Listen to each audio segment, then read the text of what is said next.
right, so we're going to start our calculus lessons by talking about limits. So we're going to have two sections of this, and this one is a pretty long section. So the definition of a limit is f of x, if f of x becomes arbitrarily close to a unique number L, as x approaches c from either side, so either the left or the right, then the limit of f of x as x approaches c is L. All right, so let's take a problem that we kind of know some stuff about. So you are given 24 inches of wire and are asked to form a rectangle whose area is as large as possible. What dimensions should the rectangle have?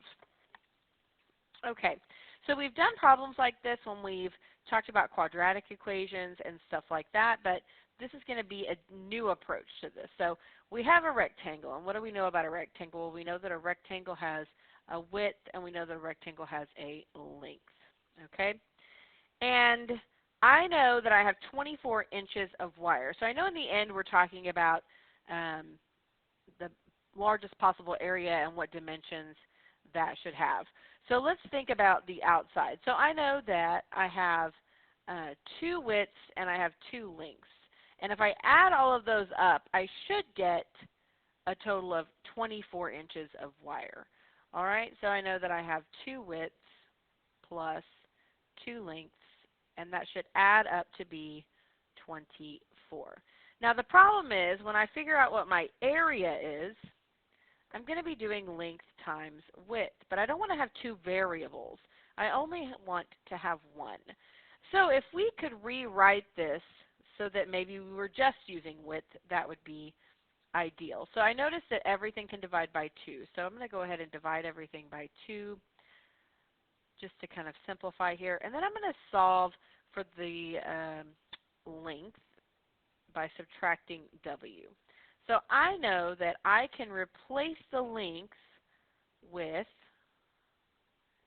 12 minus W. Now I no longer have two variables, I only have one. So when I do my area, I know that the area is going to have to be the length times the width. Well, the length, as I have figured out already, is 12 minus W, and then times my width. And if I go ahead and kind of simplify that by distributing the W, that gives me 12W minus W squared. Now, if you remember, I mentioned quadratics. This is a quadratic equation. And remember with a quadratic equation, if you were to graph that, the maximum, if you're thinking of area, would be your y and W would be your x. The maximum would be this point right up here on the top. And whatever that y value is, that is my maximum area. So I need to figure out what I need to get for my width and my length to figure that out. So let's make a table of values. All right, so let's go with the width and the area.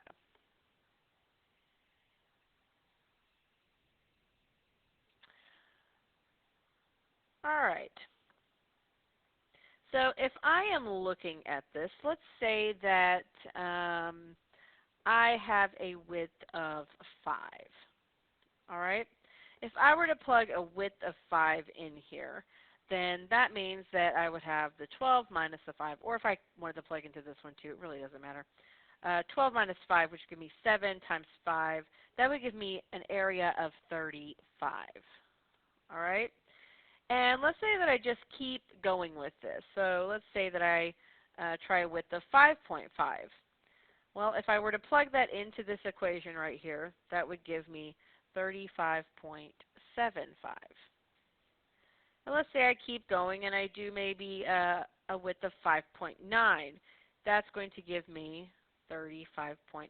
Now notice I'm going up, but I'm not going up as high anymore. When I reach 6 and I plug that into this equation for the area, that gives me 36. All right? And then if I go above the 6 and do maybe 6.1, I'm back to the 35.99. So I have reached the maximum area right here. So this is the maximum area I want, and that comes with a width of 6. So if the width is 6,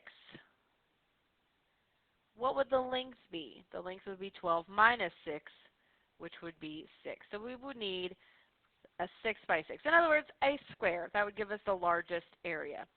So if I was thinking about a limit, okay, if you look on this side of this, if we're considering this to be the x, all right, and I look at this, as I am approaching 6, my y value is getting closer and closer to 36. Same thing on this side. And if you thought about this as like an xy graph here, let's just say if I chose this x value here, then my y value would be whatever this number is. Or if I chose this x value, my y value would be whatever this is.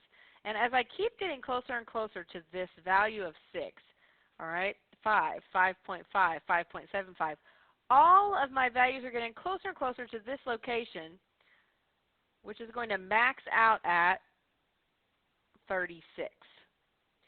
Same thing from this side. If I were to choose 7, my y value would be here. 6.5, my y value would be here. And those are approaching this location, which has a y value of 36.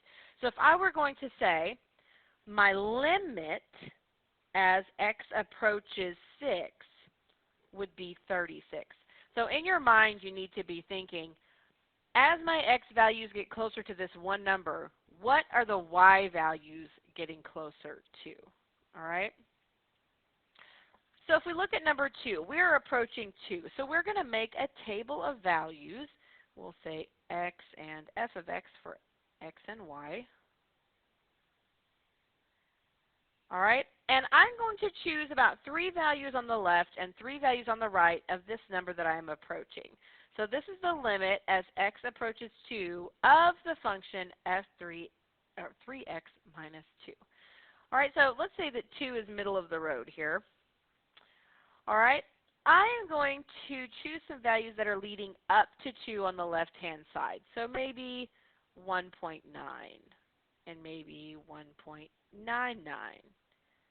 and 1.999. Now, we could keep going forever and ever and ever, all right? And sometimes you might need extra 9s in here to see what you're approaching. But this is where we're going to go. And then on the other side, I'm going to do the same exact thing. So if I went a little bit above 2, that might be 2.001 and 2.01 and 2.1. So I'm choosing some values that are leading up to 2 on the left side and on the right side. Okay? Now, if I were to plug this 1.9 in for the x right here, I would have 3 times 1.9 minus 2, and that's going to get me 3.7. Now, you could do this by hand, or instead you could grab your graphing calculator. So I'm going to plug in the 3x minus 2 here. I'm going to work smarter, not harder. And I'm also going to choose on my table setup menu. And I'm going to make that independent variable. I'm going to change that to ask so I can put in my own values. So when I go to the table, all right, I'm going to choose my own values here. So when you plug in the 1.9, you get the 3.7. So let's plug in the 1.99, and you get 3.97. So we would continue to fill in our table. 1.999 gets you 3.997. So these units are getting closer and closer and closer to what seems like 4. So I'm going to skip over 2, all right, and we'll come back to that later. And I'm going to plug in the 2.001.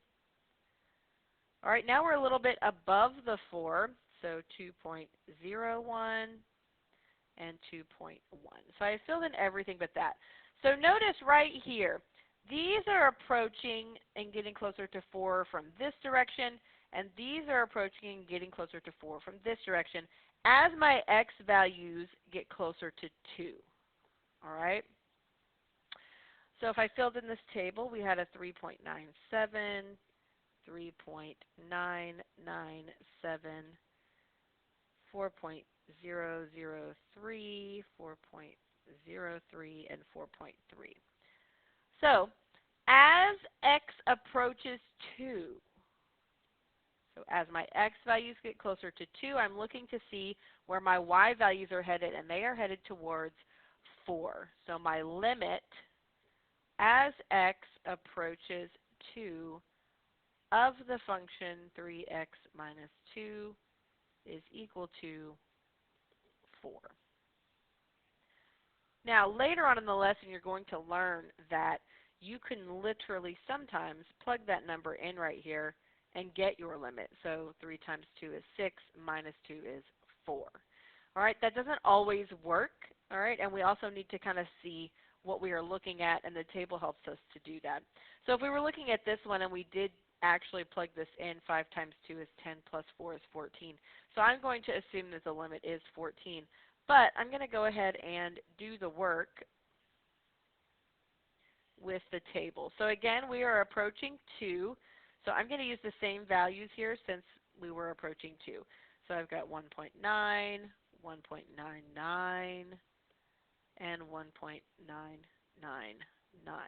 Then I have my 2. I'm going to go on the other side of that with the 2.001, 2.01, and 2.1. So if I were to plug in the 1.9 here, I would end up with 13.5. The 1.99, I would get 13.950.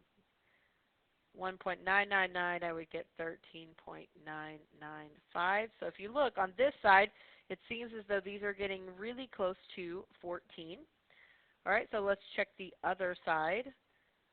We get 14.05, 14.05, and 14.5. Sometimes in your table, if you do use the graphing calculator, it will start rounding. Sometimes a little faster than you would like, but sometimes that's helpful as well. So if you look coming from this side, these are also getting close to 14. So the limit as x approaches 2 of the function 5x plus 4 is equal to 14. So as your x approaches 2, your y is approaching 14. All right, so number 4, we're going to go ahead and make a table for this. Now this time we are approaching 0.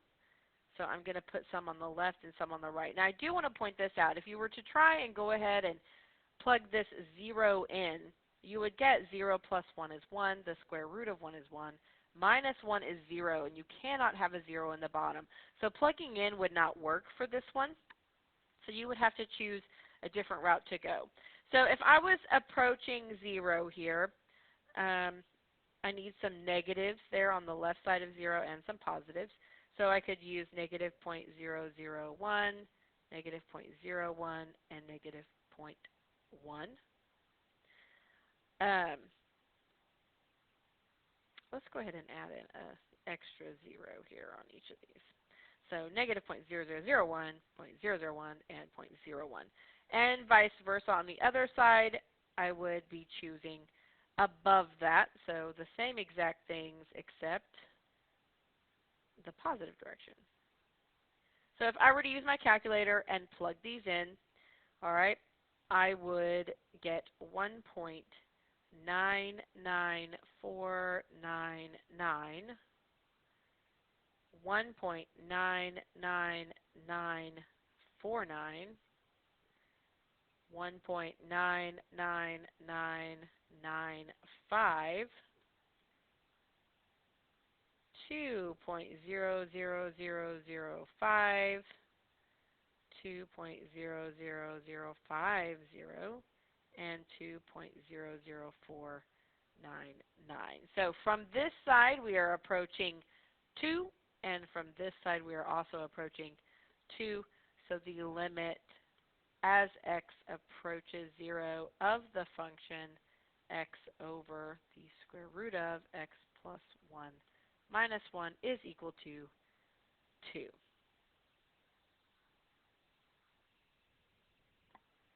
So if we are looking at this one, we are approaching negative 1, and I do want to point out again, negative 1 squared is 1, minus 1 is 0 minus 2. So this one actually might work out if we play, oh, that's going to be a positive 1. I take it back. So this is negative 1 squared would be 1 plus 1, because this would be a positive, is 2. Minus 2 is 0. So plugging in would not work on this one either.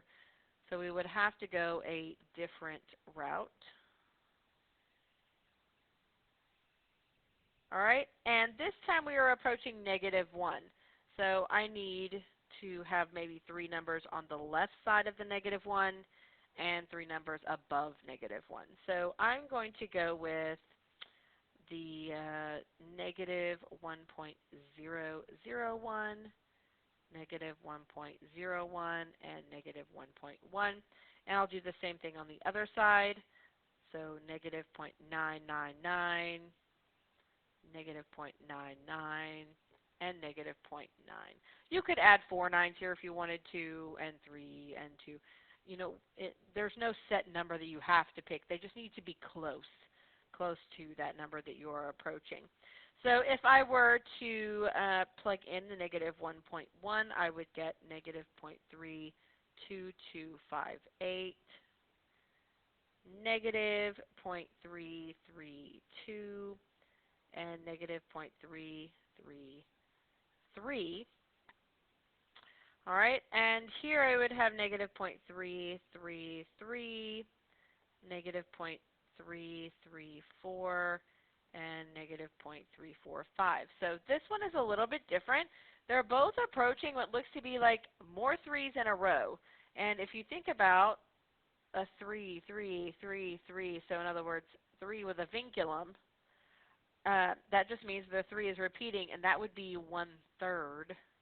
So we are approaching negative 1/3. So the limit as x approaches negative 1 of x plus 1 over x squared minus x minus 2 is equal to negative 1/3. All right, so we've done some using the table, and I did show you how to plug in using the table, but we actually didn't even assess the graph on the one that we did plug in. So let's do that on this one. I'm not even going to draw a table yet. We're just going to look at the graph. All right, so we're going to plug this in and graph it. So clear out whatever you have in there, and we're going to plug this in. So get your fraction boxes. I will point this out too, though. If you don't want fractions in your table, then don't use the fraction boxes. If you're okay with fractions in your table, then by all means use the fraction boxes. If not, then you would just need to put parentheses around your top part, and then use the division slash and parentheses around the bottom part.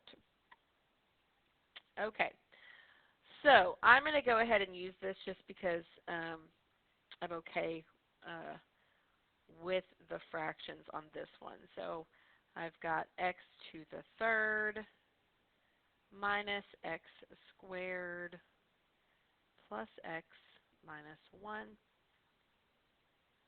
and then x minus 1 on the bottom. All right, so it actually gave us decimals and fractions on this one. So we are wanting to know what is happening when our x value is approaching 1. So if we look at this graphically, all right, here is where 1 is at, right here. I'm going to draw a line right there. So as my x values are getting closer to 1, I want to know what the y value is at that location. All right, so if I look on the left-hand side, If I were to do 1/2, my y value would be up here. 0.75 here. I'm getting closer and closer to this location, and I want to look at the y value. That y value is 2. Same thing from the other side. As my x values from this side are approaching 1, they are approaching what as a y value? It would be the same location right there. So 2 would be my limit. All right? And let's say that you wanted to look at the table on this. So I'm going to go ahead and have my table automatically choose numbers for me.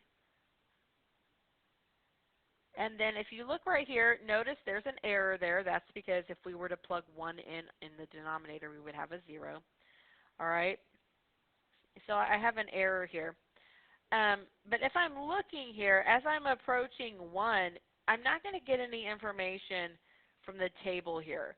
If I wanted to, I would have to choose my own numbers where I would choose like the 0.999, the 0.99, the 0.9, okay, and plug those in so that I could see they were getting really close to 2, but they weren't actually reaching 2.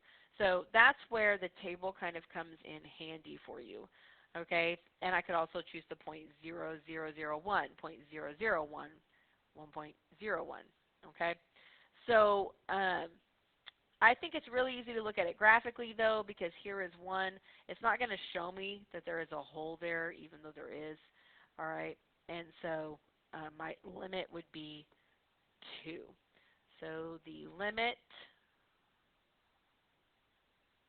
as x approaches 1 of the function x cubed minus x squared plus x minus 1 over x minus 1 is equal to 2. All right, now let's look at this. A calculator is not going to graph this piecewise function for me. Piecewise functions are better graphed if you do them by hand. So we are just going to kind of draw ourselves a little graph here so we can get a good look at what is going on. All right, so this is saying that they want the limit as x approaches 3. All right, so I'm going to go ahead and graph this. So this says that y is equal to 2 everywhere except when x is 3. So x cannot be 3. So if I were to graph y equals 2, that would just be a straight across line at 2. And actually, I'm going to have to draw that by hand. Okay?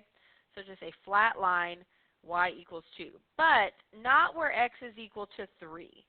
So when x is 3, I'm going to have a hole right there. Okay? Then it says that y is equal to 0, but only when x is 3. So when x is 3, y is 0. So I would have a point right here.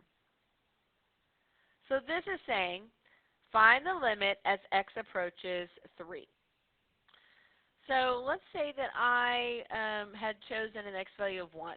My y value would be 2. Or an x value of 2. My y value would be 2. 2.5. Still at 2. 2.9. Still at 2.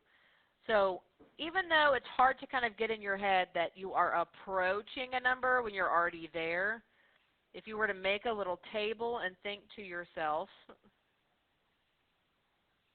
if I choose 2.5, I'm at 2. If I choose 2.9, I'm at 2. If I choose 2.99, I'm at 2. All right? When you choose 3, you should get 0 because you don't have a point here. But that's not the point. The point is, what does it look like you're getting to? Well, if I was going to take a guess without knowing what these equations were, I would say that I'm going to be at 2. Okay? Same thing on this side. If you were at 4, you'd be at 2. 3.5, 2. 3.111111, you're still at 2.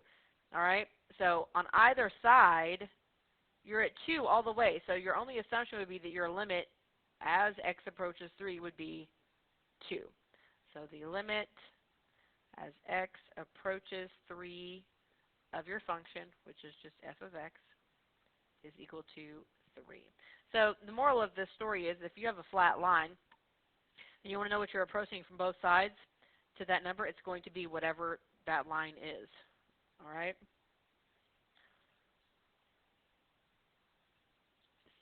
All right, so number 8. We have another one that's kind of like this. So I am approaching 2, and I see that y is equal to 3, but not when x is 2. So y is equal to 3. It would be a flat line right there, all the way through 3, but not when x is 2. So I would have a hole there. But I know that y is equal to 1, but only when x is 2. So when x is 2, y is 1. So if you ask yourself, what is the limit as x approaches 2? Well, if I'm at 1, I'm up at 3. 1 and a half, 3. 1.99999, 3. All right, so 3 on this side, 3 on this side, so the limit is 3. Remember, if you have that flat line, it's going to be whatever it looks like it's going to be when you reach 2, even if it's not. So the limit is 3. So let's talk about some limits that do not exist. All right, so if I were to read this, this would be the limit as x approaches c from the right. This would be the limit as x approaches c from the left. And these are the instances where a limit does not exist. So the limit of f of x as it approaches c does not exist under any of the following conditions. If f of x approaches a different number from the right side of c than it approaches from the left side of c, then the limit does not exist. If f of x increases or decreases without bound as x approaches c, so let's say that I have an asymptote here at,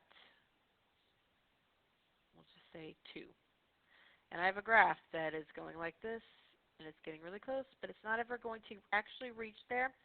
It's going without bound, it's just going towards positive infinity, then that's not going to have a limit that exists. All right? Or if it oscillates between two values, all right? In other words, like a sine curve oscillates between two values, then that limit would not exist. Okay, so number 9. You could choose a couple of values. I'm going to choose to graph this one first, okay? So we can look and see what it looks like. So get yourself a fraction,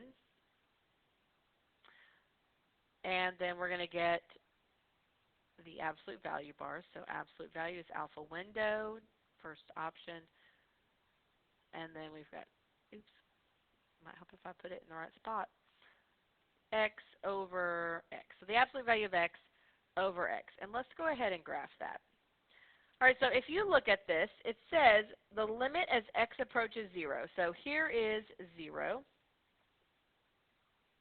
right here. So from the left-hand side, remember if you have that flat line, that's what the limit is going to be. So the limit right here is -1. But on the right side, we're not at -1. We are at +1. So since the limit is since the limit on the left side is -1 and the limit on the right side is +1, the limit does not exist. All right? And that is because it has to approach the same thing from both sides. So the limit does not exist. So the limit as x approaches 0 of the absolute value of x over x does not exist. All right, now you could choose to plug in some numbers on the left side of 0 and on the right side of 0 and try it that way and see what you get, or you can graph it. All right, this one, notice it's the same exact thing. It just has a plus 2 and a plus 2. So it's going to have the same exact outcome as this one. Now, if I did this one algebraically, I'm just going to show you. Let's say that I chose a number on the left side of negative 2, maybe negative 3. And let's say I plugged that value in. All right, I'm going to get negative 3 plus 2, which is negative 1. The absolute value of negative 1 is 1. And negative 3 plus 2 is negative 1. So I get negative 1. And if I did that with negative 4, I would also get negative 1. But if I choose a number on the right side, say negative 1, and I plug in negative 1,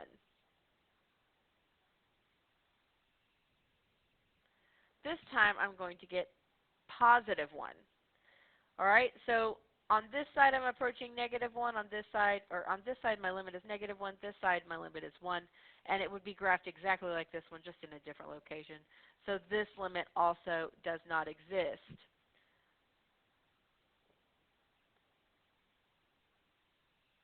And your reasonings are because they approach, because the limit is different on both sides. All right, so number 11. I have the limit as x approaches 0. All right, so let's take a look at the graph of this one. So 1 over x squared.